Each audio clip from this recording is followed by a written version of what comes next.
Do you want to know how to use NovaClick? Well, in this video, I will show you a NovaClick tutorial and in order to actually use it on your own.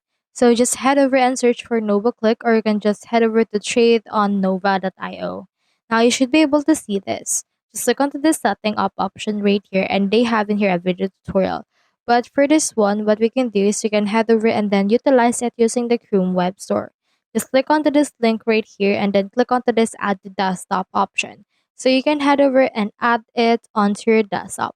What this will do is it will help you snipe or watch some tokens that you want to actually buy in order to get some profits. So let's head back, and once you have done this, you can go over right here to buying and selling. So you can process this amount. You can just add in here preset values, as well as check your Telegram for those options or updates. You can also go right here to selling, and you can see in here the things that you can do. Like you can click the sell button if you would like. And you can also have in here this migration sniper in order to utilize this one.